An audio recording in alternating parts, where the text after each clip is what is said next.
Allez, Aderaba, épisode 19. C'est parti. Alors, j'étais un ridouche extraordinaire.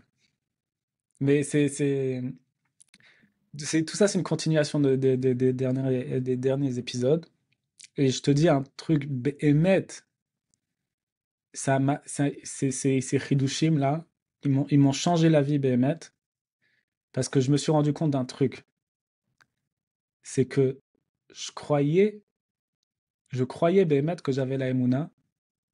Et je me suis rendu compte qu'en fait, mais pas du tout. J'ai découvert en fait que j'avais pas du tout la Emouna toute ma vie. Et j'ai découvert la Emouna. Tu vois ce que je veux dire? Avec les Chudoshim qu'on a parlé Moi, je vois dernièrement ou parce que pas? je t'avoue que les derniers épisodes, ils m'ont pas mal secoué aussi. Et ils me font pas me remettre en question, mais voir plein de choses de manière différente. Et je vois ce que tu veux dire sur la Mouna. Donc Alors là, que de c'est des dire, mais choses que tu attends, savais en théorie. ouais. C'est Comme c'est comme si tu avais accès à des choses qui étaient face à toi, mais d'un seul coup, tu dis, mais attends, je peux mettre la main vraiment dedans, ben, en fait, je me suis rendu compte que tout était devant nos yeux, mais c'est la première fois que ça s'est ouvert, en fait, c'est Dieu émet, et je me suis rendu compte, j'y croyais pas. Donc, et tout le concept de l'aïmouna, et on va expliquer avec l'exemple que je vais vous ramener sur l'écoute à la rote. Mais en fait, c'est que, et je me suis rendu compte que moi, dans la situation dans laquelle j'étais, je me suis rendu compte maintenant, c'est la plupart des gens qui croient qu'ils ont l'aïmouna, mais en fait, on n'a pas du tout l'aïmouna. Et on va voir comment. Alors, il y a un l'écouter à la Non, après, rote. tu peux peut-être avoir une émouna, mais après, c'est infini le niveau. On va parler, parce qu'il y a émouna et émouna. Oui. C'est-à-dire, la shlemut, la perfection de la émouna, elle a des éléments qui sont nécessaires pour que ça s'appelle émouna. Et on va voir. Alors, il y a un likuté halachot extraordinaire qui est central dans Breslev. C'est ce likuté halachot. Alors, j'ai un peu galéré pour le retrouver parce que je crois que je l'ai lu dans Eshtaprut Nefesh qui le ramène. Je crois que c'est Eshtaprut Nefesh qui le ramène. Je suis sûr que je l'avais jamais étudié dans son adresse parce qu'en fait, il se retrouve dans Choshen Mishpat Ilchot Nachalot. J'ai jamais étudié ça, mais en fait, je crois que c'est le Ishtaprut Nefesh qui le ramène. Et celui qui à la il dit comme ça. Il dit, il y a deux raisons qui empêchent les gens de prier. Il y a deux choses, deux marsomim. Il dit, ces deux marsomim, elles correspondent à deux clipotes qui sont c'est la clipa de Esav, et l'autre, c'est la clipa de Ishmaël. Il dit la première clipa, la clipa de Esav, c'est celui qu'on appelle le kofer. Il est kofer baïka. Esav, il est kofer baïka, et il empêche de prier. Pourquoi? Parce qu'il se rend compte de la réalité. Il dit comme ça dans les Kota Halachot, ça fait des années qu'on est dans la galoute, et on voit que ça avance pas. Et donc il dit, ça sert à rien. Il est kofer, ça sert à rien de prier. C'est ça qu'il dit Esav. Ça, c'est une première clipa qui empêche quelqu'un de prier. La deuxième clipa, c'est la clipa de Ishmaël. Que lui, il croit, il a la émouna. Il croit en Dieu, et il croit en la tfila. Mais pourquoi il prie pas? Parce qu'il dit, Ishmaël, c'est une clipa qui dit, Shama Hashem et onier. Hashem, il a entendu ta plainte. Qu'est-ce qu'il dit? Hashem, il sait ce que je veux. Il a entendu ta tfila. Il sait ce qui est bien pour moi. Donc, on suit le mektoub. Ça, c'est la émouna de Ishmaël qui croit au mektoub. Il croit au destin. Il croit que Hachem, il sait ce qui est bien pour lui, ce qui est vrai. Mais il dit, ça sert à rien de prier. Il sait ce que je veux. Et en réalité, je ne suis pas un expert en islamologie, mais si tu vois les prières, il y a 5 prières, tu dis, il prie dans l'islam, il prie 5 prières. C'est quoi les prières?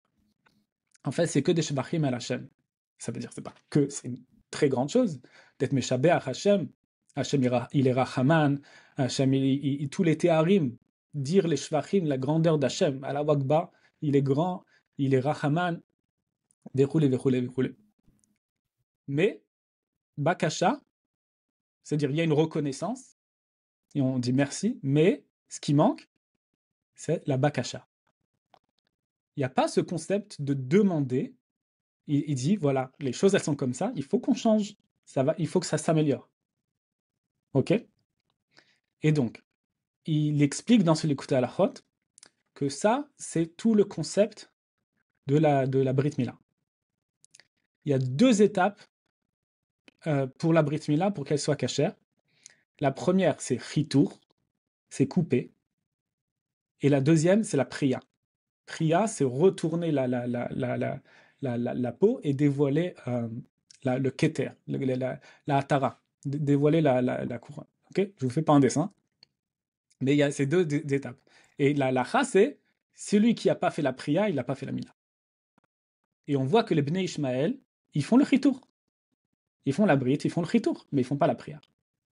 Ok? Et donc ça, c'est essentiel. Et il dit, celui qui ne fait pas la priya, il n'a rien fait. Il n'a rien fait. Et donc, ça correspond à 2 niveaux de Emouna. Déjà, il y a à l'intérieur de nous, il y a un coffre, ok? Il y a le seul qui dit ça sert à rien, on veut pas t'écouter et tout, ça sert à rien que tu pries. Ça, c'est un niveau. Si tu passes au-dessus, tu dis, moi, je suis ma'amin. Moi, je crois en Dieu. Comme tout le monde dit, même il dit dans les côtés à la Chot, la Gimel, tout le monde sait qu'il y a Dieu. Ça, c'est dire ça, on va dire ça. C'est déjà un niveau que beaucoup de gens ils ont dépassé. Mais si tu fais pas ce travail de dévoiler la malchoute d'Hachem et de réparer ce monde en révélant le Tov qui est caché à travers la tfila, en demandant, en priant pour le tikkun du monde. Il dit pas juste ça. Il dit, faut pas dire Hachem, c'est-à-dire quand quelqu'un il commence à prier et il voit, il dit Tzmichat Keren Yeshua. Il voit qu'il y a un début de rédemption. En partie, on t'a répondu. Et là, il s'arrête. Il dit, c'est très bien, ok, ça me va. Il dit, non. Faut jamais s'arrêter de prier jusqu'à ce qu'on ait la rédemption parfaite, que tout soit parfait à 100% dans tous les aspects, comme les prophètes nous ont raconté la perfection du monde avec la reconstruction du Beth Amikdash, avec qu'on soit sauvé du Shibud Malchuyot, tout dans tous les aspects, et jamais s'arrêter. Et ça, c'est le deuxième aspect que je me suis rendu compte que beaucoup n'ont pas. Et c'est quoi une des preuves que j'ai eues? C'est que cette chanson qu'il a fait, le Rava Rouge, il est Od Yoter Tov, ça a fait grincer des gens de Torah, des Bnei Torah.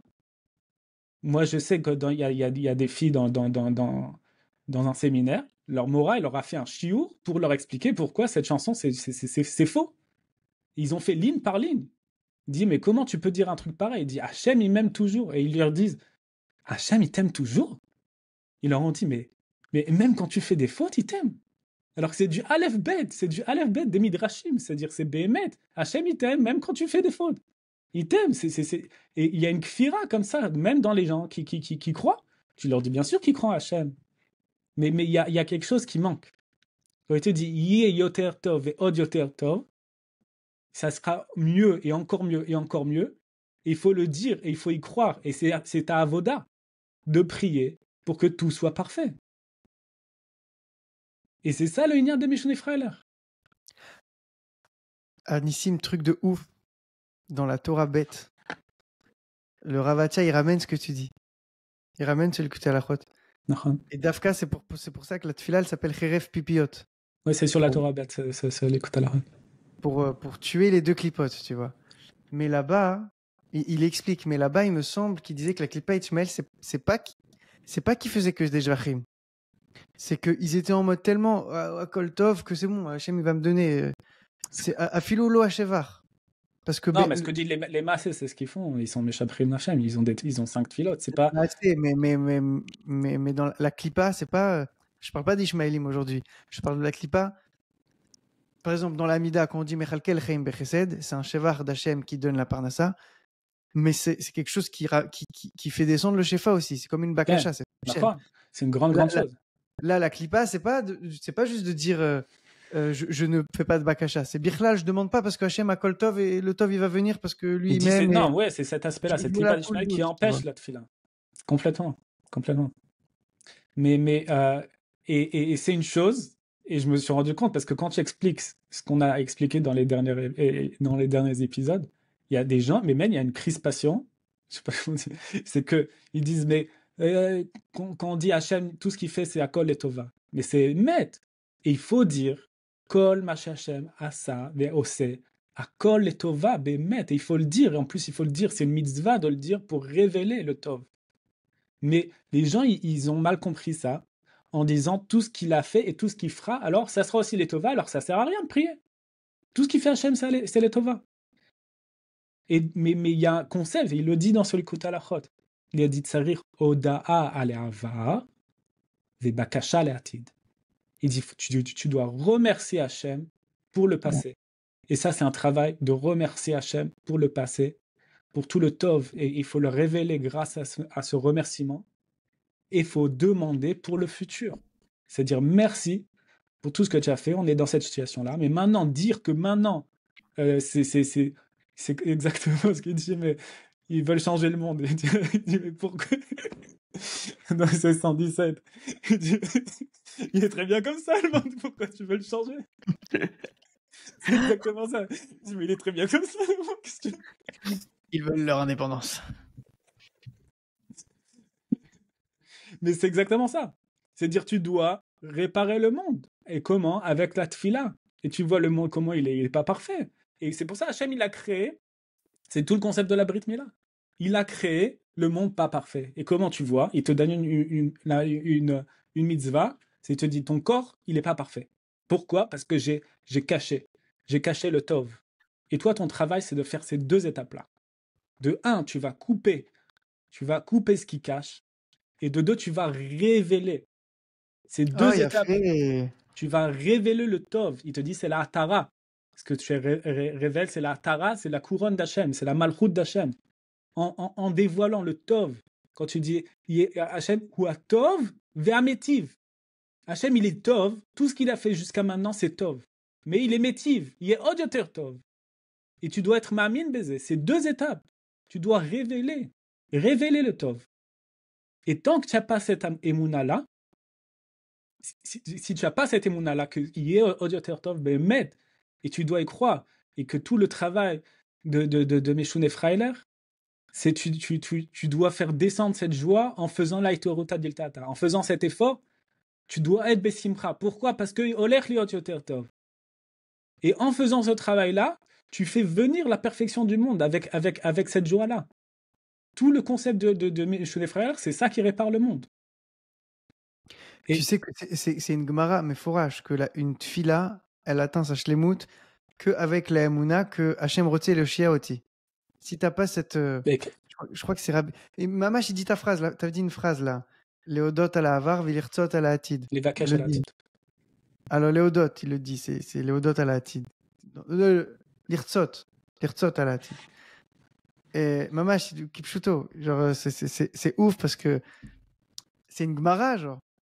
C'est une Gemara quand la première question qu'on te pose dans le Olam Haba, c'est quoi? Tzipita leishua. Parce que c'est ton travail ici dans ce monde. Est-ce que tu étais metzapé? C'est pas juste attendre. Est-ce que tu as attendu la Mashiach? Est-ce que tu t'attendais? Comment? Je sais pas comment on dit en français. En anglais, tu dis expect. What do you expect? Moi, je m'attends au mieux à la Yeshua complète. Et dire, c'est très bien comme ça aujourd'hui, ça me suffit. Ça, c'est de la kfira complète. Complète. De dire, on est très bien. J'avais un ami, un collègue, je sais pas comment on dit à l'armée, un camarade, un camarade de l'armée. Et le type, il me dit, on était avant Tisha B'Av et lui, il me dit je sais pas comment on peut pleurer à Tisha B'Av quand tu vois Jérusalem qui est reconstruit. Je lui dis quoi? Pour toi, la Mamila, c'est Jérusalem qui est reconstruit? Mais c'est grave. C'est grave. Parce que c'est pas du tout ce qu'on a prévu. Hein. C'est pas du tout ce qu'on a prévu. Si c'est pour ça, tu pries pas pour Hachem pour la reconstruction de Jérusalem, alors qu'il faut pas s'étonner qu'elle n'est pas reconstruite. Si pour toi, Jérusalem reconstruit, c'est qu'il y a un canyon avec Zara à côté du Kotel, alors c'est grave. C'est pas ce qu'on veut. Nous, on veut Beth Amikdash. Nous, on veut Mashiach, on veut que tout soit parfait. C'est quoi cette attitude? Et c'est quelque chose qui bloque. C'est quelque chose qui bloque. C'est ce que tu parles de Tisha B'Av dans Torah Samer Zayn, dans l'écouter Moran Tignana, en deuxième partie. C'est un peu tout ce qu'il explique là-bas. C'est-à-dire que finalement, bon, c'est un très gros résumé, c'est un peu mon pirouche aussi, c'est pas du pur là ce que je dis, mais c'est qu'il te dit plus tu t'approches de la chose, plus tu vas voir la chose, mais en réalité, ce que tu vois, c'est la carcasse. Maintenant, l'intériorité de la chose, c'est tellement plus grand, c'est tellement infini, c'est tellement immense que d'un côté, cette difficulté dont il te parlait ton camarade, elle est aussi compréhensible. C'est-à-dire que tu vois que c'est plus tu avances, effectivement, plus c'est difficile. Parce que tu as de plus en plus d'éléments qui viennent s'ajouter, qui font que bah, finalement, celui qui va rester à la fin, c'est celui qui est le plus ambitieux. Comme il a dit Rabbeinu, la différence entre moi et les autres tzadikim, c'est que moi, je me suis jamais arrêté. Exactement. Donc, plus tu vas avancer, plus on va te donner des choses. Et si toi, ton niveau de satisfaction, il est là, bah, il y en a un autre, ça va être plus haut. Donc lui, il va dire, bah non, mais c'est pas suffisant, il faut qu'on continue d'avancer. L'autre, il va dire, non, moi, je reste là, ça me suffit. Donc oui, d'un côté, c'est beaucoup plus dur. Et d'un autre côté, c'est aussi là où tu fais appel à ce qu'il y a de plus beau en toi. Ça veut dire il y a une expression un peu péjorative en français, on dit les éternels insatisfaits. Il y a des gens qui sont éternellement insatisfaits, tu vois. Tu as beau leur donner, ils sont insatisfaits. C'est péjoratif en français, mais dans la Torah et dans le service divin, c'est le plus beau compliment parce que le fait d'être éternellement insatisfait, c'est ce qui fait que tu recherches. Parce que c'est pas la façon, il faut pas être négatif dans ce manque de satisfaction. Oui, je précise, tu as raison. C'est ça la différence. C'est pas une question de satisfaction ni de contentement, mais ça veut dire que, en fait, ce que tu recherches, c'est de l'infini. Donc, tu pourras jamais être rassasié de l'infini. Donc, effectivement, et ça, ce manque-là, il te pousse à aller de l'avant. Maintenant, il faut savoir aller de l'avant. Savoir aller de l'avant, c'est effectivement l'expression, moi, telle que je l'ai lu, j'ai Nathan plusieurs fois, c'est le Hodot à la Havar, Velitzok à la Hatid. Il faut crier sur l'avenir. Il faut réellement être dans une demande où tu dis, oh, c'est un cri de détresse, c'est un cri de j'en peux plus, c'est un cri de il faut que ça change. Donc, ça, il faut le conserver. C'est sûr que c'est un équilibre. Tu dois d'un côté avoir ce contentement-là de dire merci sur les choses telles qu'elles sont aujourd'hui parce que c'est la meilleure des choses que tu peux avoir. Mais d'un autre côté, ça doit être si t'es que dans ça, tu vas t'endormir. Et donc, il faut que tu le contrebalances avec une CAK, avec un cri, avec quelque chose de je peux pas me contenter des choses telles qu'elles sont maintenant. Je peux pas accepter que ce soit simplement comme ça. Je peux pas accepter de me voir petit. Je peux pas accepter d'ambitionner que ma vie ce soit simplement cocher ces cases-là.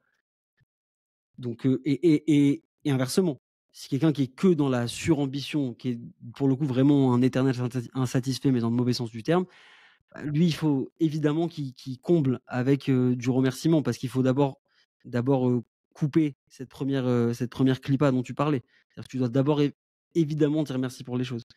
Et d'une certaine manière, par rapport à ce que je disais par rapport à la chanson, tu sais, dans les Sipurim Maasiot, le Tam, il dit, dans les contes, l'homme simple, il dit à son copain, le Chacham, il lui dit, ou Yachol Akol. Hachem, il peut tout faire. Quand tu poses cette question à des gens, tu leur dis, est-ce que tu crois qu'Hachem, il peut tout faire? Ils disent oui. Et tu leur dis, mais est-ce que tu crois qu'Hachem, il peut tout te faire à toi? Ils te disent non. S'ils sont honnêtes, ils disent non.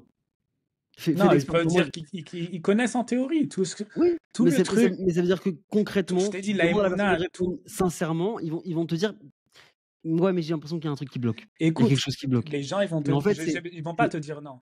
Ils vont te dire oui. La différence, c'est que tout ce qui va t'amener, Rabbeinu, il a dit, il va pas être Mechadesh. Comme on avait parlé avec Jérémy, dans l'introduction du Ramchal, comment il commence? Il dit, je ne vais pas vous apprendre des choses que vous ne savez pas dans votre tête. Tout ce que je vous dis, vous le savez. La différence, c'est que il y a du passer de la tête au cœur. Ce qui manque, c'est que tu ne le sais pas dans ton cœur. Et c'est ça ça s'appelle Orlat Lev. Le travail, c'est d'enlever il y a la Brit Mila. L'excroissance du cœur. La Brit Mila, c'est une mitzvah aussi sur le cœur. C'est-à-dire qu'il y a un Orla dans ton cœur, tu y crois pas. Et c'est le travail de la Emouna. La Orla, c'est l'excroissance, hein, pour ceux qui parlent pas hébreu. Donc les gens, ils disent oui, j'y crois, mais mettre que ça soit dans le cœur, c'est toute la différence. Et comme je t'avais dit, tout ce Inyan-là, ce Sod, il est dans les Sipurim Asiot, et c'est le secret qui est transmis dans le Rav Ben Yachid, non, dans le Ben Melech ou Ben Shifra, on a déjà fait un épisode dessus, qu'il y transmet un secret de l'Avin Davar Metor Davar, de comprendre une chose par une autre. Et ça, c'est le secret de la Bina.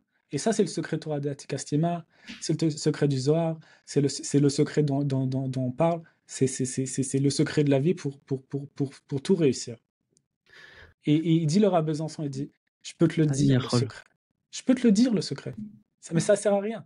Et comment il lui transmet le secret, tout l'épisode, tout le conte, en fait, c'est une initiation à ce secret où tu vois qu'en fait, Hachem, il lui apprend, avec tout ce qui lui arrivait, il lui apprend ce secret-là, parce qu'il y a des choses que tu peux pas te dire, il faut le montrer. Et Hachem, il t'apprend cette chose-là. Il t'apprend cette chose-là jusqu'à ce que ça rentre dans ton cœur. Et qu'est-ce que je voulais dire? Et c'est exactement ce qui s'est passé avec quand Rabbeinu il a transmis le secret de la Hitbodedut à Rabbi Nathan. C'est-à-dire, c'était quoi? C'est quoi le chidouche Hitbodedut? C'est un chidouche. Parler avec Hachem, c'est ça ton chidouche. Mais la façon, il lui a transmis les choses quand elles sortent du cœur, elles rentrent dans le cœur. Il arrivait à un déclic avec Rabbi Nathan et il lui a transmis le secret de la Hitbodedut, que c'est le secret de la réussite dans tout. Et Rabbi Nathan, il était tellement béorot, il dit, mais je vais le dire au monde entier, mais qu'est-ce que vous croyez? Il a dit, je vais le dire au monde entier, mais qu'est-ce que vous croyez? Vous croyez que vous êtes au Oved Hashem, mais que vous ne savez rien du tout, je vais vous apprendre et tout. Et Rabbeinu, il a dit, calme-toi, c'est pas comme ça que ça marche. Les choses, tu peux dire le émet. Tu peux dire le émet à des gens, le dire, mais ils vont te dire, oui, j'y crois, oui. Mais ça sert, tu n'as rien fait. Tu n'as rien fait. Et c'est exactement ça. Il dit le Rav Besançon, je peux te dire le secret qu'il lui a dit. Il a dit c'est Atayachol, tu peux le faire. Ça, c'est le secret, la vie d'avoir méthode d'avoir. Mais tant que tu y crois pas à ce secret-là, que tu l'as pas rentré dans ton cœur, tu peux le faire. Tu peux le faire. Tu n'as pas la émouna dans toi. Ça sert à rien. C'est ce qu'on avait dit avec le lien du storytelling. C'est-à-dire que toute la transmission de la Torah, c'est pas juste dire des choses. Parce qu'on peut dire les choses comme elles sont. On n'aurait pas eu besoin de tous les commentaires de la Torah, des années, les tzadikim, qui chacun il va te raconter ça d'une façon différente. En fait, la chose, il y a une seule chose que tu dois savoir, c'est d'être ma'amin. C'est une seule chose qui te manque, c'est de savoir d'être ma'amin, d'y croire. Mais il faut tout cet aller-retour qui te raconte. Il te fait passer par l'Égypte, il te fait passer par ça, il te fait passer par le Khurban Rishon, la première destruction, le deuxième, tout ce qui se passe, tout ça pour t'apprendre quoi? Juste Hachem, c'est lui, il faut être ma'amin, c'est tout. Il y a une seule chose qui reste, c'est Emouna. On dit dans la Tfila de Rosh Hashanah, Atsato Emouna. Tu as un conseil dans la vie. Le conseil de Hachem, c'est la Emouna. Avec ça, tu peux tout faire. Mais il faut y croire. Et c'est la Emouna, c'est celle dont on parle là. Pas la Emouna dans le Mektoub. C'est de la Kfira complète. Ouais. C'est-à-dire que quand tu dis Akol Letova, il faut engranger aussi que déjà Akol Letovati, Arshav, et que maintenant que je sais ça, alors j'ai pas de raison de m'arrêter. C'est-à-dire que si je sais que ce qui m'arrive, ce que moi, a priori, je peux considérer comme une galère, si j'arrive à enregistrer clairement, à regarder la situation, de dire ça, c'est pour mon bien. Donc mon bien, forcément, si mon bien, il n'est pas contre Hachem lui-même, Hachem, il a aucune opposition à mon bien. Il a aucune opposition à... Il veut ton bien, tu vois. Alors tu dis, pourquoi je m'arrête maintenant? C'est la pire chose. Les enfants, ils savent très bien Ils savent très bien. Quand il veut quelque chose, et tu lui dis si Dieu veut. Le si Dieu veut, là, les enfants, c'est la pire réponse que tu peux leur dire. Oh bah, ils te disent, c'est exactement ça. Mais il veut. Il dit Dieu, il veut. Dieu, il veut. C'est toi qui veux pas. C'est tout le concept. Cette réponse-là, si Dieu veut, tu sais, ça veut dire quoi? Bien sûr. Dieu, il veut. C'est toi qui crois pas. Tu crois pas que Dieu, il veut. Ouais. Dieu, il veut te donner. Il veut que ce soit parfait, que ce soit que il te dit Dieu, tu as un Ben Meller. Et tu dois avoir tout doit être parfait, et tu dois connaître toute la Torah, et tu dois être comme ça, comme ça, comme ça. C'est toi qui crois pas. Mon oncle, Zichrono Livracha, il m'a transmis ça quelques jours avant de partir. Quelqu'un qui lui souhaitait une bonne santé, etc. Et il y a quelqu'un qui a dit si Dieu veut. Et il a regardé, il a dit, on m'a dit qu'il faut pas dire si Dieu veut, il faut dire Be'ezrat Hashem. Il dit parce que Dieu il veut. Il faut juste y aller avec son aide. Alors ça, c'est quelque chose, je me suis posé la question. Parce que c'est Béhémet, tout le monde dit ça, même. C'est une expression courante. Be'ezrat Hashem, ça veut pas dire si Dieu veut. Il a raison, Manu. Non, mais c'est vrai que moi, je me rappelle, le Rosh Yeshiva, il disait Imir Hashem. Si Dieu veut, c'est la traduction. Et je me suis dit, mais d'où ça vient, ça, de dire ça? Et je me suis dit, ce serait pas de la kfira de dire ça? D'où ça vient? Il y a une mitzvah de dire Imir Hashem? Bezrat Hashem, avec l'aide de Dieu, oui, tu peux dire. En tout cas, il y a une responsabilité mais qui incombe à chacun. C'est-à-dire que c'est pas quelque chose de général de chercher à l'intérieur. Est-ce que ma volonté elle est en accord avec celle d'Hachem? Ça, c'est évident que chacun il doit faire dans sa Hitbodedou, dans son introspection, tu dois voir si est-ce que cette volonté que moi j'ai, c'est celle d'Hachem aussi. Mais à la limite, c'est la responsabilité de chacun. C'est un combat à chacun. Mais je sais pas si c'est une kfira. En tout cas, ce qui est sûr, c'est que c'est un doute. Non, mais au fond du fond, tu as raison. Au fond du fond, ça soulève un truc de. Je suis d'accord avec. Les enfants, ils savent. Hein. Les enfants, ils savent. Tu leur dis si je veux, ils savent que ça veut dire. C'est un doute dans le sens où c'est un manque de confiance en toi. Ça veut dire que c'est aussi, on revient toujours à Zambra. Hein, Rabbeinu, il a dit de toute façon, il faut aller tous les jours avec cet enseignement de la Zambra, de regarder les points positifs. C'est que tu vois que finalement, peut-être le plus gros barrage, qui est en fait, c'est une petite. C'est rien, hein, c'est un petit voile comme ça qu'on peut balancer, mais nous, on en fait un mur de Berlin. C'est tu crois pas dans le fait que tu es une bonne personne. Tu n'arrives pas à concevoir que, mais attends, mais je suis un mec bien, j'ai pas de mauvaises intentions. Dans le fond, j'aspire au bien. Alors, j'ai mes erreurs, j'ai mes failles, j'ai des moments où je tombe, j'ai des moments où je me trompe, mais dans le fond, je suis quelqu'un de bien. C'est-à-dire que je cherche pas à faire le mal, je cherche pas à détruire le monde. Donc, il y a une voix comme ça qui vient dans le cœur de l'homme et qui lui dit toujours mais non, tu peux pas faire ça, tu peux pas faire ça. Et sincèrement, quand tu fais ce travail d'analyse, tu regardes que tu as 95% j'allais dire bon, bref, 95% de trucs qui sont faux complètement. C'est-à-dire que c'est un mauvais jugement que tu as sur toi-même. D'un coup, tu te dis non, mais peut-être que Hachem il veut pas que j'ai ça, ou peut-être que. Mais pourquoi pour quelle raison comme ça? Ouais. Oui, mais Manu, ce que tu dis, un manque de confiance en soi ou un doute par rapport à soi-même, c'est juste c'est juste un peu plus moins élevé, un doute sur Dieu. Si t'as pas confiance en toi, ben t'as pas confiance en Hachem, que Hachem il peut tout te faire à toi. Donc le mot kfira, il a une consonance de forte, mais il a raison. S'énerver, c'est de la kfirout. Être triste, c'est de la kfirout. Ce qu'il a dit, Rabbeinu, je sais plus qu'est-ce qu'il y avait. Attends, écoute cette petite anecdote. J'étais dans une keila, le Rav, c'était un petit bonbon, tu vois, un chassid comme ça. Et on commence Mincha 5 minutes plus tard, ou 10 minutes plus tard. Et le Rav, il fait Raval Alazman. Il dit Raval, il y a quoi y faire? Jamais tu dis ce mot de ta bouche. Comme ça, il est dit. Et j'entends la discussion, je fais il exagère. Mais après, je réfléchis, je dis mais c'est émet. Le mot Raval, c'est de la kfirout. Et moi, est-ce que sur ce que tu avais dit, je sais plus sur quoi. Ouais, c'est fort. Rabbeinu, il avait enseigné un enseignement. Il lui a dit celui qui fait ça, c'est d'un manque de Emouna. Je sais plus c'était quoi qu'il lui avait dit. Et Rabbi Nathan, il lui dit mais je croyais que j'avais la Emouna. Il lui dit non, tu n'as pas la Emouna en toi. Ouais, il dit tu as la Emouna en Hachem, dans le tzaddik, mais pas en toi. Donc ça fait partie intégrante de l'histoire. C'est ça c'est Atayachol, il faut y croire, Bémet. Et Hachem il t'aime. Ouais. Et il te sourit. Et pourquoi il t'aime, il te sourit? Parce que tu décides. Et il faut que tu fasses cet éveil. Arrêtez de faire la tête de Tisha B'Av toute la journée. Et si tu fais la tête de Tisha B'Av, ta vie, ça va être Tisha B'Av. Mais tout ça, c'est l'enseignement de Meshon Efraïla. C'est tout. Comment tu révèles le Tov? C'est un travail. Il dit toute la mitzvah de la Mila, dans les Kavanot du Harizal, il dit c'est de dévoiler les chassadim qui sont cachés. Et Rabbi Nathan, il dit, mais s'ils sont cachés, c'est pas des chassadim. Les chassadim, c'est quand on te donne. Si c'est caché, c'est-à-dire, il dit, ben non, mais toi, de ton côté, puisque tant que tu n'as pas fait ton éveil d'en bas, tu n'as pas dit merci à Hachem, tu t'es pas tourné vers lui et tu n'as pas cru que Yetov, alors toi, c'est mieux que tu ne reçoives pas. Parce que tu n'as pas les outils pour recevoir. Parce que si tu reçois, tu vas dire quoi? Tu vas croire que c'est Kori Veotiamiadi. Tu crois que tu as reçu ça par tes efforts.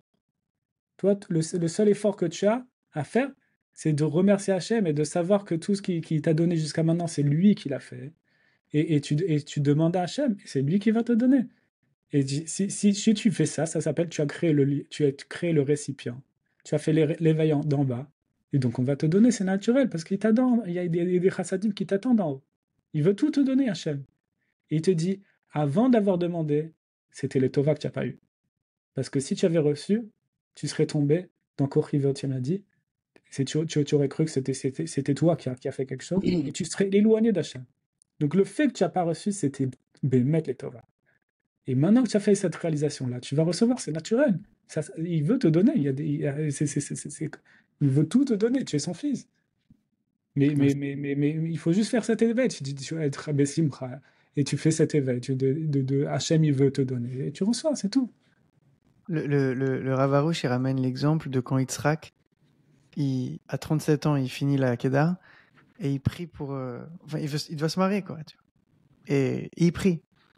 Et il prie Hachem pour un zivoug. S'il avait été Dorek Tasha, il avait demandé tout de suite son zivoug, il aurait eu. Mais Rivka, elle n'était pas là. Il aurait eu quelqu'un, mais il n'aurait pas eu sa Rivka. Il a dû attendre, qu'il lui était Bemouna, que Bemet, la Yeshua, elle va venir quand Hachem va décider qu'elle va venir. Si elle vient pas maintenant, qu'elle irait que, comme tu as dit, le Kéli n'existe pas, tu vois. Et pareil dans la vie. Des fois, dans la vie, on veut les choses tout de suite. Mais si on le veut trop tout de suite, ben, notre Rivka à nous, ben, on la loupe. On a quelque chose, Bemet, parce qu'Hachem il donne. Mais la Yeshua, Geoula Shlema, face nous.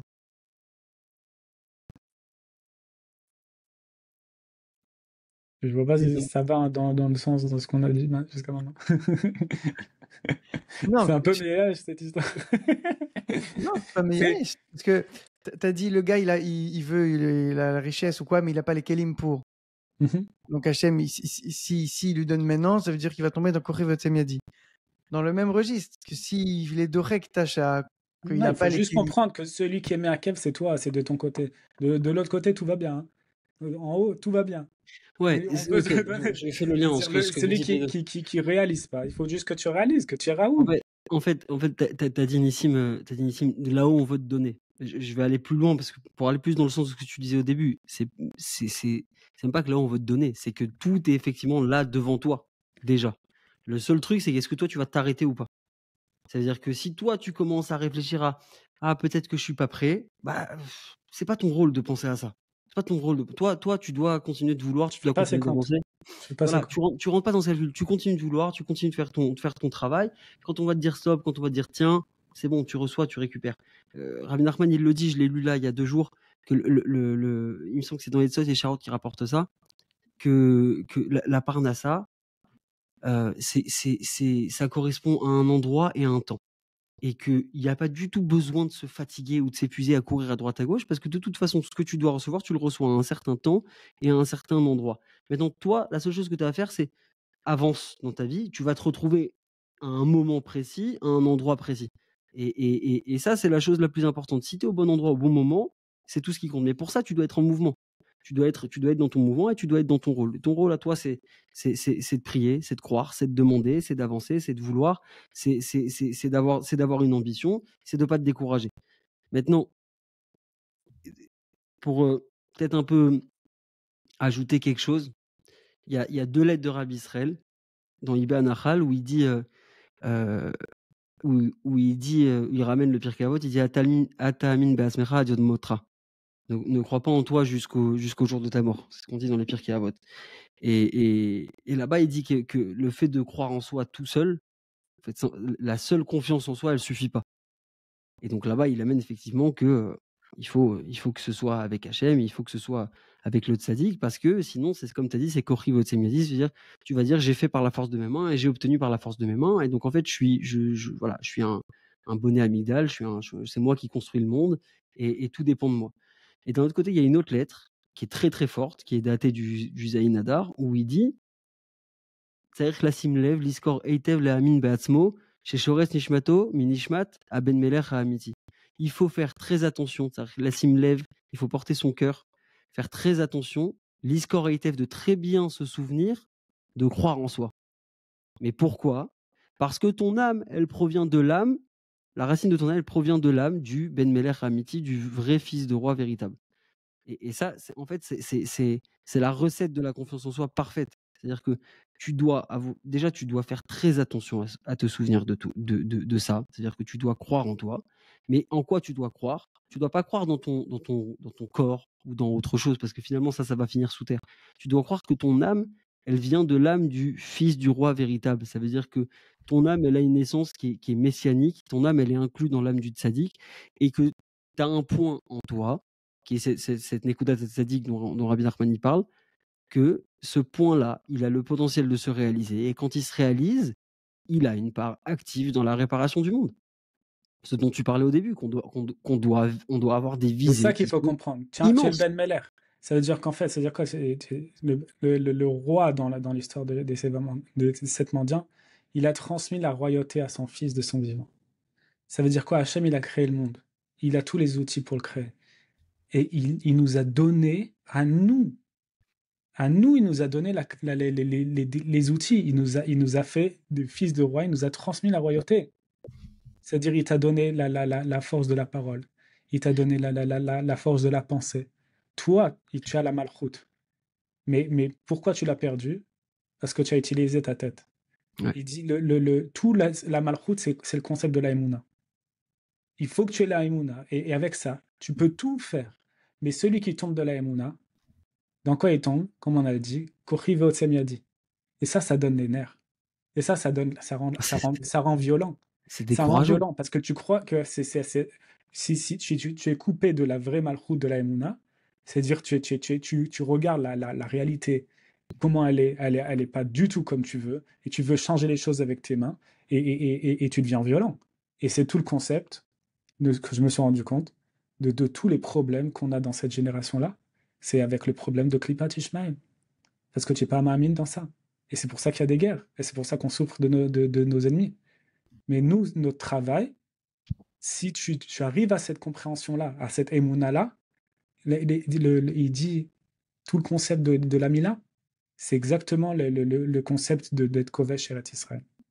Il y a 8 peuples. Il dit pourquoi Hachem, il a créé le monde et il a mis 8 peuples sur la terre d'Israël. Mais elle est à nous, Eretz Israël. Pourquoi il a mis 8 peuples? Il a dit tout ça, c'est le secret de la Mila. Tu dois faire le travail de la Mila. Et quand tu fais le travail de la Mina, c'est-à-dire tu révèles cette émouna-là, tout va tomber. Tout va tomber tout seul. Tu n'as pas besoin de te battre, tu n'as pas besoin de faire couler du sang. Le sang, si tu fais couler le sang de ton cœur avec la Mila de ton cœur, en créant de la émouna, tout va être réparé. Et tout le monde entier, ils ont besoin de nous. L'âme Israël, c'est Kohen Leolam. Ils doivent transmettre ce secret-là de la émouna au monde entier. Il y a plus de guerre. Il y a plus de guerre. Et quand quelqu'un il a la émouna en ça, il n'y a plus de violence. Il y a plus de violence. Pourquoi? Celui qui est dans la gadlout, la vraie gadlout des gadlout, Mashiach, il a dit il n'aura pas besoin de tirer une seule flèche. Celui qui est dans la gadlout des gadlout. Et c'est qui là, la gadlout des gadlout? C'est le tzaddik. Tu vois, il dit la ma'ala de Rabbi Shimon. Il dit pourquoi lui c'est que de la simcha saïloula. Moshe Rabbeinu, on était en deuil quand il est parti. On a jeûné. il dit la Gdoula de Rabbi Shimon, jamais, jamais, jamais il a eu besoin de faire des jeûnes pour avoir ce qu'il voulait.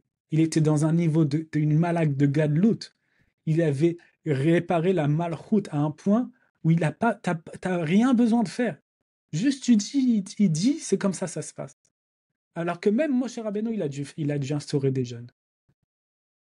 Et la Gdoula de Rabbi Shimon, il a dit, voilà, elle va pas être oubliée la Torah. Moi, je sais. Parce que lui, il est arrivé à dévoiler le secret de Torah d'Atika Stima, de la 50e porte. Et depuis cette révélation-là, après, c'est passé par le Harizal. Ça, c'est la Tzmicha Keren Yeshua Ametit. C'est la révélation de la Torah de la 50e porte. Jusqu'à, il dit maintenant, Arshav Yeshnachan Nova Mekor Chochma. Et c'est avec ce secret-là, avec ce Bezoarda, avec ce secret-là, qu'on va être sauvé de la galoute. Ça, c'est le secret. C'est ça le secret Béhémet. Le secret, chez nous, quand on dit le secret, vous savez c'est quoi le secret? C'est Sodaïbour. Il y a un secret. C'est comment tu dois rajouter un mois ou pas pour pouvoir rétablir l'ordre entre le soleil et la lune. Parce qu'il y a le calendrier qui va d'après le soleil, c'est Klipat Esav. Il y a ceux qui vont d'après la lune, c'est Klipat Ishmael. Et nous, tu dois rétablir les choses. C'est-à-dire quand tu vois que la réalité, elle n'est pas comme elle doit être, ça veut dire qu'il y a un décalage entre le soleil et la lune. Il y a un sod. Ce secret-là, c'est on va imposer la réalité. La réalité, c'est qu'il y a la Géoula au printemps.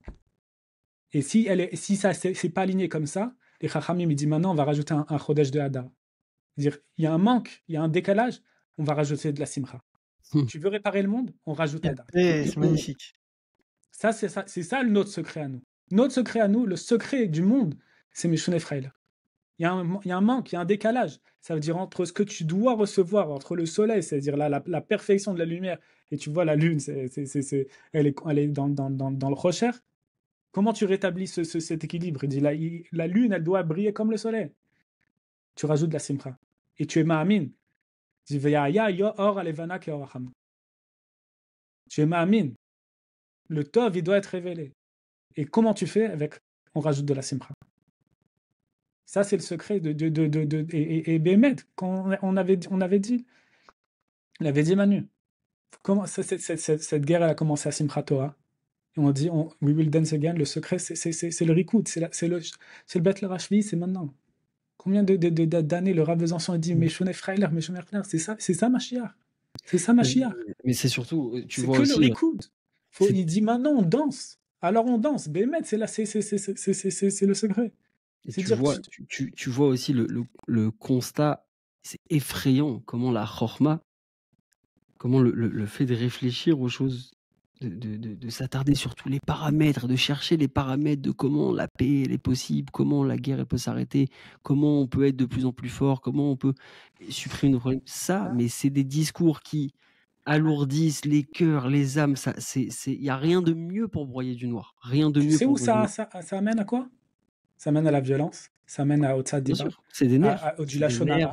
Il y a eu un petit moment, il y a Béachad Nenatsiar, c'est tombé très vite dans beaucoup de Lachonara. Ça va revenir en plus beau. Mais pourquoi? Parce qu'il dit arrête de réfléchir. Alors on danse, c'est tout. C'est-à-dire, les gens, ils ont entendu cette chanson, il est audio Tertov, ils ont accroché, il y a le secret. Il y a le secret Bémet de la Géoula dans ça. L'âme, elle hurle ça. L'âme, elle a besoin de ça. C'est une bouffée d'air. Ils en peuvent plus, les gens, ils ont besoin. Mais parce que c'est ça le secret. On avait dit, c'était Ramalka. Tu veux sortir, tu danses. Chanson, elle a été traduite même chez les Goïms, en thaïlandais, en chinois. J'ai vu une vidéo, j'ai vu une vidéo un Thaïlandais dans le marché de Thaïlande qui chante avec son accent. Il a chanté parce qu'il y avait des touristes israéliens, j'ai vu ça. Mais elle a été reprise dans une tonne de langues. C'est Emmet. C'est Emmet. Et même, je te dis, avant d'arriver à cette compréhension-là, Bémet, je te dis, je me suis rendu compte que j'avais pas la Emouna. Moi aussi, elle m'énervait cette chanson. Je te dis, Bémet. Je dis, ouais, je sais, c'est du Emmet. Je l'aime pas cette chanson. Mais maintenant, je vois, je dis, mais c'est du Emmet, mais c'est ce qu'on a besoin. On a besoin, tu dois dire, il est audio Tertov. Et je t'avais dit, après l'épisode, j'avais dit à Manu, de qui on doit apprendre Meshouné Freiler? Il dit de Trump. Frère, je te parle pas de politique, hein. Mais ce type-là, ce mec, il est dans les gadloutes des gadloutes. Je dis dans la Torah sa mère. Il dit, tu veux arriver à Boneno de Batora, tu veux la Bina? Le secret, c'est quoi? Les gens qui ont tout l'argent du monde, ils ont accès à cette compréhension-là. C'est-à-dire, la gadloute de la gadloute, c'est-à-dire, tu peux l'acquérir, si il te manque rien, tu as tout l'argent du monde, tu peux arriver à cette compréhension-là. Comment il dit là, chaque chose qu'il fait, il se moque de lui. Chaque chose qu'il dit, il dit, it's gonna be great. Il dit, ça va être génial. Ça va être génial. Pourquoi ça va être génial? Parce que je te dis que ça va être génial. Je vais le faire et ça va être génial. Il est connu pour sa danse aussi. Il fait comme ça. Il danse aussi. Il danse avec sa YMCA. Elle est devenue virale, cette histoire. Écoute, le type, il n'y a pas un type dans le monde qui a autant de Ainara sur lui. Les gens, ils veulent pas qu'il réussisse. Et les gens, ils veulent juste qu'il fasse une bourde. Ils attendent que rien marche. Le mec, il dit, on va faire les choses, ça va être génial, tout va réussir. Et les gens, ils sont comme ça, on va pas. Il dit, mais je veux que ça soit bien. Il veut, mec, que ça soit bien. Et le type, mais quand je t'avais dit, même quand il est tombé de la malchoute, c'est-à-dire il a raté les deuxièmes élections, lui, il n'accepte pas cette réalité-là. Lui, il a dit non, j'ai gagné. On avait dit avec Manu, il dit Nitzarti Vanatsiar. Il a dit j'ai gagné, je vais gagner. Il a dit je les ai pas perdus les élections. Il n'accepte pas l'échec. Il accepte pas. Comment le Rav Gifra dit ça? La maison n'accepte pas l'échec. Il n'accepte pas l'échec. Il dit non. Il dit je vais gagner. Et il a gagné. En plus, comme il dit Avraham Ben Nachman, il retourne à la malchoute Beyoter Sed Beyoter Oz. C'est-à-dire, celui qui fait ça, il récupère la malchoute encore plus fort. C'est-à-dire, les deuxièmes élections qu'il a fait, il a encore plus réussi que la première fois. Je te parle pas de politique, hein, on verra ce qui sera à Hachem. C'est intéressant de l'observer quand même. Mais c'est juste parce que c'est un message. Tout ce qu'on voit, c'est un message que Hachem, il veut transmettre. Il faut que tu apprennes. Et avec la Torah du Tzaddik, tu peux voir le message de la Torah à travers plein de junk. C'est la Torah, la Met Gimel qui dit ça. Il dit, avec la Torah d'Artistikastima, le secret de la Torah du Tzaddik, alors dans chaque chose, dans toutes les choses du monde, tu peux voir où est-ce qu'il y a de la Torah. C'est-à-dire que Bémet, il y a un Inyan là-bas. Il y a un Inyan là-bas. Ça ne veut pas dire que la chose, elle est Kadosh. Le Emet, c'est la Torah. Mais tu vois qu'il y a un message là-bas. Il faut apprendre. Et si tu vis ta vie dans un mindset comme ça, que ça va être génial. Tu vas faire quelque chose, tu le penses et tu le sais, ça va être bien. Et Hachem, il veut que ça réussisse parce que moi, je suis un type bien, Béhémet, je veux le bien. Je veux le bien pour le monde, je veux le bien pour l'âme Israël, pour le monde entier. Et le contraire, c'est les gens qui sont des Béhémet, des chevaliers de l'Apocalypse, quand ils te parlent de les cataclysmes et les trucs, les scientifiques, ils ont dit, et le niveau de mer, il va monter, et tout. Mais avec cette pensée, avec ces paroles-là, ils font que ça arrive.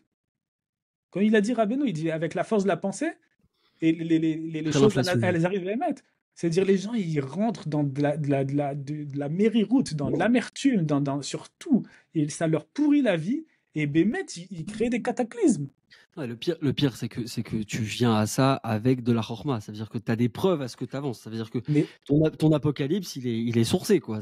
Parce qu'ils sont basés sur l'observation. Et c'est exactement le concept. C'est-à-dire tous les scientifiques, le concept scientifique, c'est basé déjà sur de la kfira. C'est-à-dire que tu peux pas faire rentrer dans l'équation une intervention divine.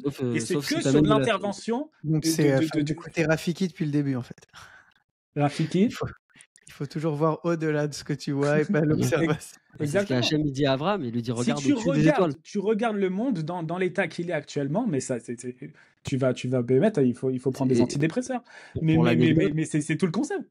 C'est pas comme ça qu'il faut regarder. C'est pour ça que l'Allemagne nazie, point Godwin, c'est pour ça que je voulais en parler, je me dis on va pas elle était en guerre. On n'en a même pas parlé. Elle était en guerre intellectuelle avec Einstein, parce que pour eux Einstein c'était de la science de dégénérer, parce qu'il a amené la physique quantique. Il a dit en fait tout dépend de l'observation, mais si on n'observe pas certaines choses, il peut tout se passer.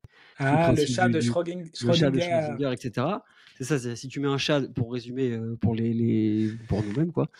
Parce que j'allais dire pour les auditeurs, mais finalement. J'ai fait un peu de recherche sur ce chat et je suis pas arrivé à la conclusion. Il y a une marloquette entre les scientifiques. Si c'était une vraie expérience théorétique ou si c'était une blague, celui qui a lancé ça. Mais en fait, le résultat, il est là. C'est qu'il y a une vraie question dans cette histoire-là. Vas-y. Ouais, en gros, c'est quoi? C'est dire que si tu enfermes un chat dans une boîte noire, hermétique, privée de toute la lumière, et qu'il y a un pistolet chargé dedans, et que par n'importe quel mécanisme, ce pistolet se déclenche et tire sur le chat, dans la À physique normale, tu 50%. dis, Non, il y a un 50% de ouais, chats. peut-être, mais en tout cas, il y a une possibilité que ce chat ne soit pas mort. Voilà. Non, je crois, hein, franchement, je suis pas expert dans ça, mais ce que j'avais compris, c'est qu'il y avait une chance sur 2 que la balle elle ait été tirée et qu'il soit mort. Ok? Non, c'est pas qu'il soit mort et vivant. Non, après, c'est la suite. Otto Osman. Et le résultat de l'expérience, c'est qu'en fait, avant de regarder, il est à la fois mort et à la fois vivant. Et juste quand tu regardes, c'est toi, ton regard qui va fixer la réalité. En fait, avant de regarder. Ce que ça veut dire, j'ai un ridouche extraordinaire sur ça. C'est que ton œil, c'est pas une caméra qui capte la lumière, mais c'est un projecteur qui envoie et qui crée une réalité, qui crée une lumière et qui crée une réalité. Exactement. Et j'ai un ridouche extraordinaire sur ça. Alors ceux qui me connaissent, il y a des livres à part Frankel, il y a parler d'Harry Potter, ça. Non, ça c'est un autre sujet. Le Petit Prince. Est-ce que vous connaissez Le Petit Prince? Alors l'essentiel est invisible pour religieux, il faut voir avec le cœur. Exactement. Le Petit Prince, ça a été écrit, mais il y a du roi Hakodesh dans l'histoire. C'est une inspiration incroyable. C'est extraordinaire. C'est une beauté phénoménale. Et comment il commence? Il dit dessine-moi un mouton. Et il lui dit, et à chaque fois il lui dessine un mouton, il dit non, il est pas comme ça. Regarde, il est pas comme ça. Regarde, il est pas bien. Longtemps. Et c'est quoi la solution qu'il lui donne? Il lui met une boîte où il dessine à l'intérieur des trous. Et là, il est illuminé et dit c'est exactement comme ça que je le voulais. Et combien de secrets il y a dans ça? Ça veut dire qu'en fait, Hachem, il a créé le monde, il est parfait. Il est parfait. Il est parfait pour toi. Pour chaque personne, il est parfait. Et comment il te l'a donné le monde? Il te l'a mis dans une boîte où il s'est caché. Il a caché. Le monde, Hachem, il est caché dans le monde. Et comment tu vas voir la perfection du monde? Pourquoi tu y vois? Et c'est grâce à la Emouna. Avec la Emouna, tu vas voir le monde parfait dont tu veux.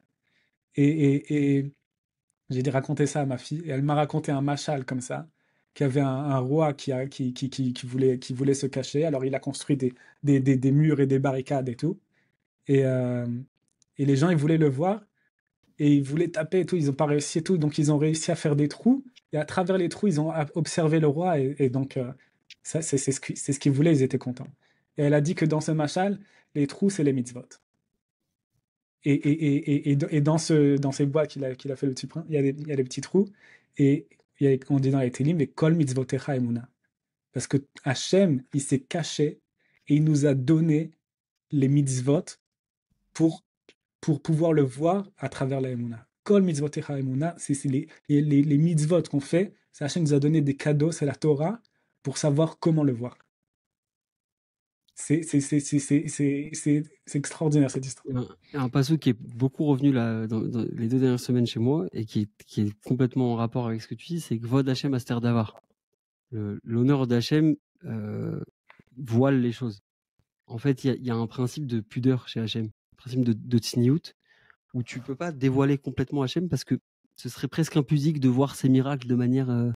tu vois, sans qu'il y ait aucun habit de la nature ni quoi que ce soit, ce serait presque impudique. Et c'est ce qui le Midrash raconte que les korbanot nessim, quand les princes d'Israël, ils ont amené dans le désert des sacrifices pour Hachem au moment où le Mishkan il est érigé. Le Midrash raconte que Moshe il a eu peur parce qu'il s'est dit mince, Nadav et Avihu épisode 2, ils amènent quelque chose que Hachem il a pas demandé. Hachem il a rassuré, il a dit ça vient de leurs entrailles et c'était la bonne chose à faire. Et en fait, d'où ça vient? C'était la tribu de Ephraim ou Ménaché. Yodé Abina. C'est quelle tribu? Issachar. Issachar, ouais. Donc, c'était la tribu d'Issarar, c'était le prince d'Issarar qui a vu en fait que tous les instruments du Mishkan, ils flottaient, ils étaient en lévitation. Ils ne pouvaient pas toucher le sol, c'était trop sain pour toucher le sol.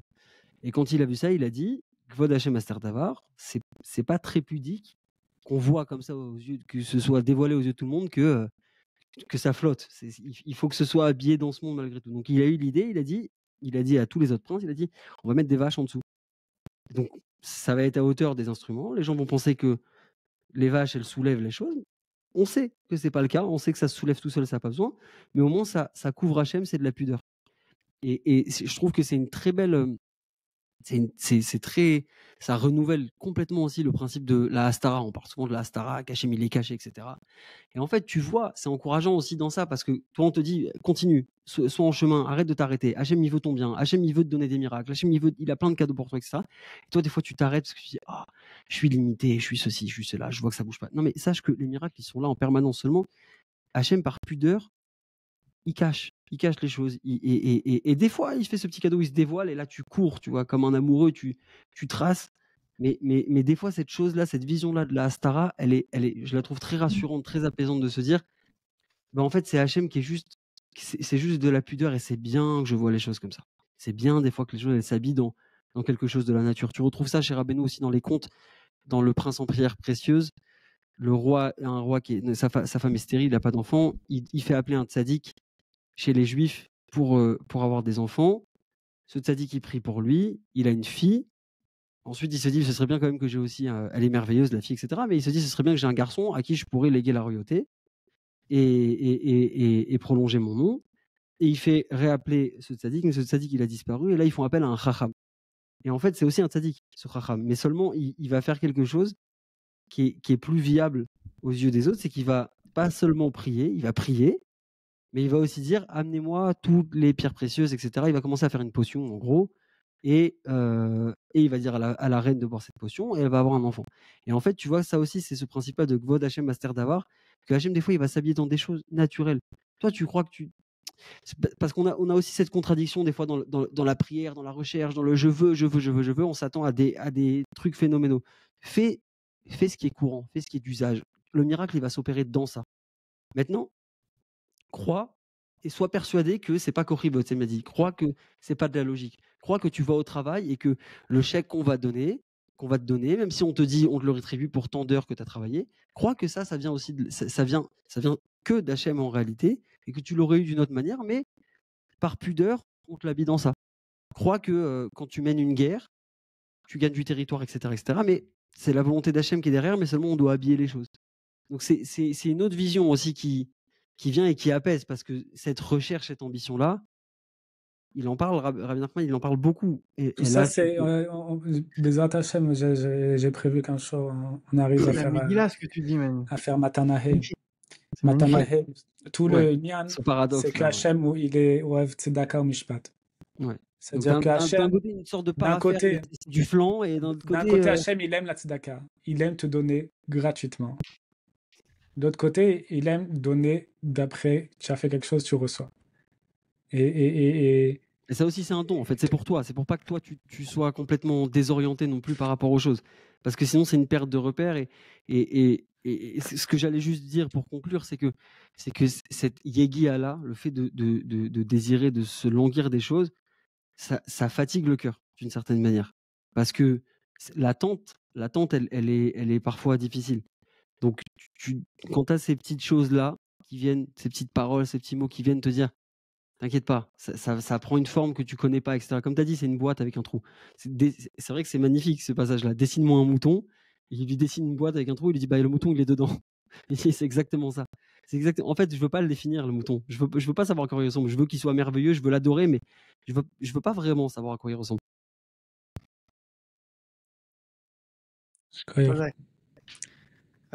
שנזכה באמת באמונה שלמה. Amen. באמת, je te dis, c'est toutes les tsarotes, c'est que ça. Je croyais que Bémet, et il y a beaucoup de gens qui sont pareils dans ma situation. Je croyais que t'as la Emouna, mais tant que tu crois pas dans ça s'appelle pas la Emouna. Mais je t'ai dit la semaine dernière en off, après après l'enregistrement, je t'ai dit, j'ai eu cette phrase qui m'est tombée dessus. Ce truc-là on m'a proposé de faire quelque chose, etc. Je te résume rapidement, Jérém, une ségoula pour une certaine chose. Et je sais pas, j'ai été saoulé par la proposition, en gros. Et j'ai dit, j'en ai marre qu'on me vole ma Emouna. Et ça m'a fait tilt, tu vois, parce que je me suis rendu compte que c'est la chose qu'on te vole le plus au monde en réalité. C'est ça. Ça veut dire que depuis ton enfance, toi, tu arrives avec des rêves et on te dit non, mais ça, c'est pas possible. Je suis tellement d'accord. Non, mais regarde, Tellement comment tu vois ça? Mais quoi? Ok, Mais tu sais, quand j'entends ouais, Israël, fais c'est Am 40 Ségoula. jours, formule Israël, magique. c'est Am Ségoula. Attends, Jérémy, tu parles pas dans le micro. Quand tu fais. Ah, ça me révolte ce que tu dis. Enfin, comme toi, moi, quand j'entends aujourd'hui, ouais, je vais faire Perek Shira à 40 jours, formule magique, potion magique, je vais le faire, bam, bim, boum, Hachem, il va me le donner. Mais tu perds le pointa du truc. Perek Mais Shira, non, c'est quoi? mais écoute, pourquoi il y a ce concept-là de Ségoula? C'est toutes ces ségoulottes comme ça, mamache, Non, c'est du parce volet que de tu la es mamine, c'est juste construire ta Emouna. Il y a des gens, ils ont besoin que tu lui dis, fais ça, ça va marcher. Je parle pour moi, je parle Lui, pas des il faut gens. qu'il croie, ça va marcher. Pourquoi? Parce que j'ai fait ça. Et c'est quelque chose. Et Je parle pour moi. ce qui te manque, c'est la Emouna. Alors, il y a des niveaux. Il y a des niveaux. Oui, Il y a des niveaux. Quand je je dis suis pas en train Rabbi de taper Shimon, sur il les n'avait pas ségoulottes. besoin. Rabbi Shimon, il n'avait pas besoin de faire des Ta'anitim, alors que Moshe Rabbeinu lui-même, il faisait des Ta'anitim. De Tfila, mais il n'était pas tombé de Et Tfila. je te dis, je t'avais raconté ou pas, il y a à l'époque avec. Bon, ça, c'est un autre niveau de Godwin, ça c'est un niveau plus intellectuel avec le Godwin de Shabtai Tzvi. Que Shabtai Tzvi, lui, il y avait un tzaddik, il a envoyé son élève pour voir si c'était Mashiach ou pas. Et il voit que Shabtai Tzvi, il dit, regarde, il était en train de souffrir, il y a un rachat, il lui a dit, regarde, je vais tirer ce brin d'herbe, et il va mourir. Et il a tiré le brin d'herbe et le mec, il est mort. Alors lui, le shamash, il était super content, il a raconté à son rave et tout, et le rave, il dit, c'est pas Mashiach. Il dit, Mashiach, il n'a pas besoin de tirer un brin d'herbe. C'est-à-dire même cette ishtadlout-là, c'est-à-dire le Mashiach, c'est tellement un niveau de gadlout, il y a besoin de zéro ishtadlout. Ouais. Rien du tout. Donc il y a des niveaux. Non, mais c'est sûr qu'il y a des niveaux. Je suis pas en train de dire que tout ça, c'est pas. Il faut pas être généralement, c'est des choses sourcées. Non, je suis pas mezalzel. Il faut pas être mezalzel. Tu as raison de le préciser. Il y a une yann que quand tu vas chez un tzaddik, le tzaddik qui te donne une etza, tu mets la etza, et tu es mamine. Dans ça, c'est vadaï. Je suis pas mezalzel dans ça. C'est des outils pour la au niveau personnel. Tu sais, c'est la phrase qu'il a dit Rabbi Nachman, que votre petitesse, elle cache pas votre grandeur. Qu'elle cache pas ma grandeur, il a dit. Mais c'est un peu le même principe. C'est-à-dire que des fois, tu arrives à ça où, en fait, ça te suffit plus. Tu vas arriver à quelque chose de justement de plus pur. Te dire, attends, on me dit prier, ça marche. Je veux croire que ma prière, elle marche. Je veux croire que quand je demande, on va m'écouter, que j'ai pas besoin de passer par l'arrière-boutique ou quoi que ce soit. Après, c'est très personnel, ce que je dis. C'est très personnel et effectivement, tu as raison de le préciser. Je veux pas être mezalzel. Les ségoulottes, il y en a beaucoup. Les tzadikim, ils ont des chemins qu'on comprend pas et c'est justement aussi pour couper la compréhension que c'est fait. C'est Jimmy ça avec la Emouna. Dans le tzaddik qui t'a donné cette tête, ça. C'est le concept, c'est pour ça que ça marche. Parce que tous les Atzato Emouna, il y a une seule chose qui marche, c'est la Emouna. Et il y a des gens qui ont besoin de faire quelque chose. Et c'est pour ça que tu fais quelque chose. C'est pour renforcer ta Emouna. C'est tout. Encore une fois, je te précise, je suis pas en train de dénigrer ça. Je dis juste que des fois, personnellement, tu sens que voilà, c'est pas ton endroit et que c'est tout. Tu as besoin de quelque chose en plus et tu as besoin de croire justement plus dans ta prière et dans ton rapport avec Hachem et dans le fait qu'Hachem il t'écoute et que tu as un lien et que finalement la Hitbo des doutes, c'est aussi toute cette chose-là de créer un lien avec Hachem, de créer un lien, simplement de créer un lien, de savoir qu'Hachem il est avec toi, qu'il est présent dans ta vie. Moi je me rends compte de ça, je m'appelle Emmanuel, tu vois, et des fois ça me saute, ça me tape dans l'oreille, je me dis mais attends, mon nom ça veut dire Dieu est avec nous, et je me rends compte que la plupart de mes souffrances, de mes tsarot, c'est que j'oublie qu'il est là. Et je pense que pour qu'il soit là, il faut que je l'invoque d'une certaine manière, que je lui parle de ceci, que je lui fasse un bilan de ce que j'ai étudié, de ce que j'ai lu, de ce que j'ai bien fait. Alors qu'en fait, il suffit juste de lui dire j'ai bu un coca frais aujourd'hui au soleil, c'était très, très, très sympathique. Et quand tu crées ce lien-là, bah après, il peut t'arriver n'importe quoi dans ta journée, tu sais qu'Hachem il est avec toi et du coup, c'est la porte ouverte. Tu commences à t'ouvrir tes portes, ta réalité elle change parce que justement, tu te dis mais attends, mais pourquoi j'en parle pas à Hachem de ça? Pourquoi je lui demande pas? Pourquoi j'accepte que. Pourquoi j'accepte. J'ai un copain qui disait attends, en vrai, ça fait des années que je galère avec une seule voiture, j'en veux deux. C'est bête, mais des fois, c'est des prises de conscience comme ça de chacun son niveau, chacun où il se trouve. Mais des fois, tu dis bah attends, pourquoi en vrai, si c'est compliqué pour moi, ça me complique la vie, pourquoi je m'arrêterai là? Et ça, ce lien-là que tu vas créer avec Hachem, il va te permettre de justement de dire attends, qu'est-ce que tu vois? Tu vois Hachem? Comment tu vois Hachem? Qu'est-ce que tu veux? Et c'est sûr que si tu dessines un mouton, tu vas le limiter. Il faut dessiner une boîte avec des trous. Ça s'appelle Cheta Egel. On va rester sur ça et que chacun y digère ça. Ouais. Tout le concept, si tu dessines le mouton, c'est Cheta Egel. Ouais. Et Ashkoyach, Kol HaKavod. Razak.